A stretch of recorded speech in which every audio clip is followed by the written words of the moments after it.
আমি আপনার গোলামি করব, লক্ষ্যবার তওবা করব যদি আপনি দেখাইতে পারেন পবিত্র কোরআনের কোথাও নামাজ পড়ে কেউ জান্নাত যাবে। নামাজ তো আপনার জন্য না। কেন আপনি নামাজ পড়ছেন? নামাজ কি আপনার জন্য? নামাজ ইমানদারের জন্য, মোমেনের জন্য। আপনি কি মোমেন? কোনোদিন প্রশ্ন করছেন নিজেকে? আপনার বাপ দাদার ঘরে জন্ম নিছি, মুসলমানের ঘরে জন্ম নিছি, আমি মুসলমান হয়ে গেছি, বাই বর্ন মুসলিম। নামাজ তো আপনার জন্য না, আপনি কেন নামাজ পড়তে যাচ্ছেন?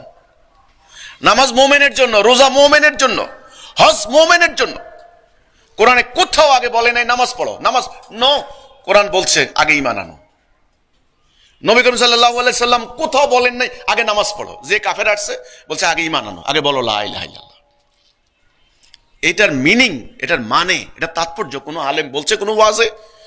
বলবে না। এটা বললে টাকার বান্ডেল বন্ধ হয়ে যাবে।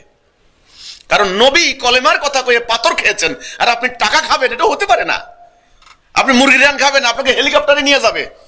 আমি তো ইসলামের কথা বলি, আমাকে কথা বলতে দেওয়া হচ্ছে না কেন? কলেমার মূল কথা বলেন। আমি চ্যালেঞ্জ দেব, ঘরে ঘরে চাল থাকবে না, পেটে ভাত থাকবে না, তা না হলে এটা ইসলাম হতে পারে না। নবী মার খাইছেন, নবী থেকে বড় মুসলমান হয়ে গেছি আমরা, বড় আত্মা হয়ে গেছে আমাদের। এই কলেমার কথা বলে তিনি একটা রাত্রে নিরাপদে মক্কায় ঘুমাইতে পারেন নাই। এই কলেমার কথা বলে তিনি মার খেয়েছেন, 78টা যুদ্ধ করেছেন, যুদ্ধ করতে হয়েছে ওনাকে। আর আপনি ইসলামের কথা বলে আপনি মুরগির রান খাবেন, এ তো হতে পারে না। তাহলে কলেমাটাই হলো মেইন, ইমানটা হলো মেইন। লা ইলাহ, মানি না কোনো ইলাহ ইল্লাল্লাহ, আল্লাহ ছাড়া। আল্লাহ ছাড়া আমি কারো হুকুম বিধান মানি না। এটা হলো প্রথম অঙ্গীকার নামাজ পড়ে।